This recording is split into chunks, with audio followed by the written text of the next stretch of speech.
Good morning everyone, I hope you're all doing fantastic. In today's video, we've got quite a few new developments in the XR space. I know, it's literally just been a few days, however it seems like quite a few things have happened. So, I'm Mysticle, and today I'm bringing you the latest in AR and VR news. Let's get right into it. First things first, and this is going to be good for a ton of people, but also it could get quite a few people angry. Both the Quest 2 and the Quest Pro are now discounted. The Quest Pro is dropping down to $999, while the Quest 2 is dropping to $430. But that's the 256GB model. The 128GB model is staying at $399. So literally just for $30 more, you can get yourself double the storage. Which, I mean, I don't see why you wouldn't do that. So yeah, there you go. Two Quest headsets have dropped quite a bit. I mean, the Quest Pro has definitely dropped the most here. First it dropped to $1,500, and now it's dropped down to a whole $999.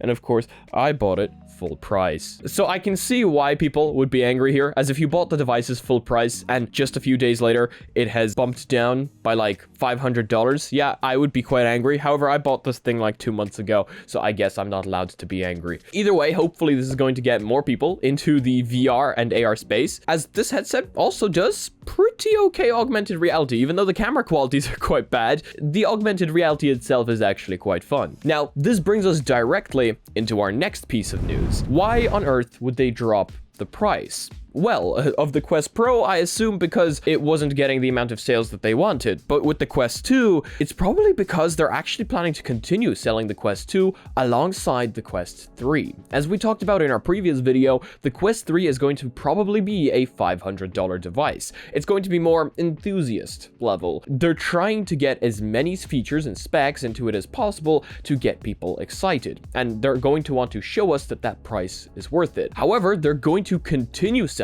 the Quest 2 alongside the Quest 3. And that would make no sense if the Quest 3 was only $50 more. So they decided to bring it down a little bit. It's still only a little bit more for a Quest 3 that will supposedly be half the size and double the power, but it is now cheaper. Meta's been going back and forth on the prices on this Quest 2 like it's nothing. Makes you wonder why they brought it up to begin with. Meta's CTO had some interesting words to say about the market lifespan of the Quest 2. While discussing the Quest Pro's price cut in an Instagram AMA, Andrew Bosworth said the following: "I think the Quest Pro is going to be in market for a long time. That's actually how we designed it. We wanted it to be in the market for a good long time." By the way, the Quest 2 will continue to be in market a good while longer as well. More on that later.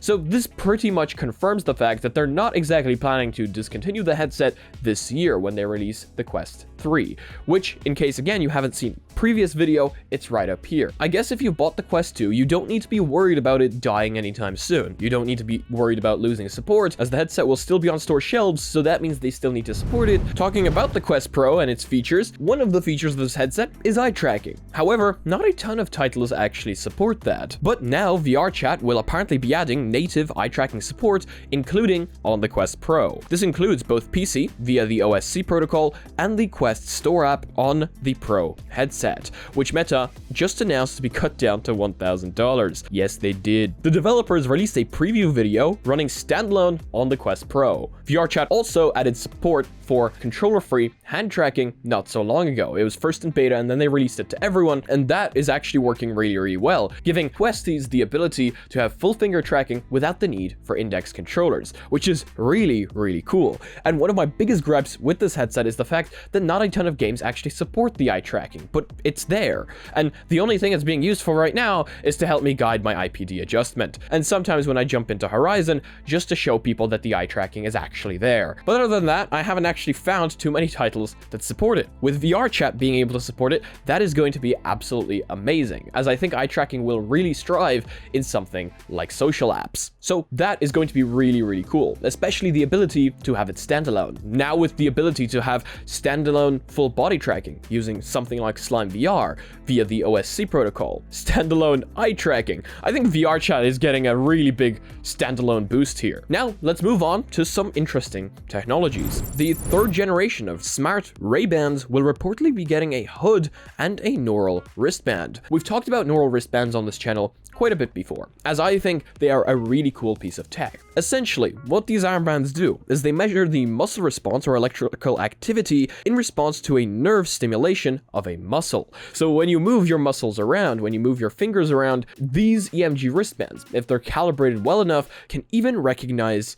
your finger movements, which is really crazy. I've got the Myo armband, we've checked it out on the channel before, and somebody actually in the past has managed to calibrate it well enough to have full finger tracking inside VR using just a wristband, which is incredible. It shows you the detail you can get on these if they're calibrated correctly. The Rayban stories shipped in 2021 as a result of the collaboration between Meta and Luxottica. The current stories are essentially camera glasses for taking hands-free first-person videos and photos. These also have speakers and a microphone for music and phone calls, but there is no display of any sort. The Verge's Alex Heath reports Meta's VP of AR, Alex Himmel, told staff in an internal presentation that the second generation is set for release later this year. This was previously reported by The Information last year, which suggested that it may take higher quality photos and videos. The first generation hardware yields poor results in low light. More interestingly though, Himmel reported that a third generation is planned to ship in 2025, which has a display and comes with neural input wristbands. I think these wristbands will definitely strive in something like smart glasses, where you don't have much space to fit compute power, to fit something that would be able to recognize finger tracking, or you don't want enough cameras to be able to recognize finger tracking in 6 degrees of freedom. However, having something like a neural wristband always on your wrist, or even having it be the size of maybe like a smartwatch in the future, would allow you to basically have your hands anywhere, even out of the view of the cameras, and be able to use full finger tracking to navigate the UI inside these smart glasses. So I can totally see why they're going in this direction, and I can't wait to see what they create. On a completely different note, Population 1 is going free. Yes, Big Box VR announced that the game will be going free to play on the Quest 2 and the Quest Pro from March 9th. After launching in late 2020, for $29.99, Population 1 will be free to play for everyone on the Quest platform from next week. Existing owners of the game, or those that bought a copy before March 9th, will receive the original Banana Bundle as compensation, which includes the legendary PJ character, the Prestige Arsenal, an exclusive spray, 1000 gold, and more. You can check out the full details in the link I'm going to have for you down in the description below. I think that's actually pretty cool. Usually when games go free, they get a ton more people playing them, and Population 1 is a game that I used to play quite a bit in the past. We played it quite a bit on live stream, and I played it quite a bit with friends. However, after a while, I just kind of moved away from it. But now with more people coming into it, actually this makes me want to jump back into it and try it out once again. It was a very, very fun game. And finally, we've got Project Apollo. Project Apollo is something Meta has been hiding deep in the background, and I just got notified on my Discord last night while I was asleep by Basti. This was found by Shiny Quagsire, and you can apparently access it by going onto the following link inside a web browser on an iPhone or an Android that has the Quest app installed. However, it doesn't seem to be working for me. But what it is it's an app subscription platform, codenamed Project Apollo, that will apparently allow you to get 2 new apps or games every month when you subscribe. So, reading from the Quest Pass, enjoy new apps the day you subscribe. Get easy access to the best of VR, redeem and install to play right away, redeem your apps by the end of the month, and keep your apps as long as you are subscribed. That's interesting. You actually get to keep them after the month is over, as long as you're subscribed, of course. This could definitely allow quite a bit more people to try out quite a bit more content inside virtual reality, depending on how much Project Apollo is actually going to be. Again, I can't seem to access the page on my own, but you guys feel free to try following this link. And let me know down below whether you were successful in accessing this webpage. That's definitely something I'm going to be interested in, again, depending on the price, as I feel like there's quite a few titles inside virtual reality that maybe I missed or didn't notice, but they could be quite fun. And with a project like this, giving me access to new titles every month, I feel like it could show me some that I've missed. That, and again, it could make titles that people have been wanting to try quite a bit more accessible for them. So quite interesting times ahead, and with that being said, I'm Mysticle, and this was today's video.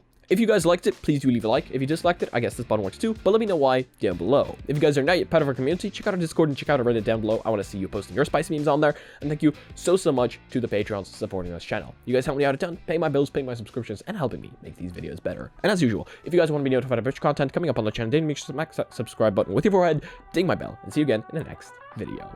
Peace.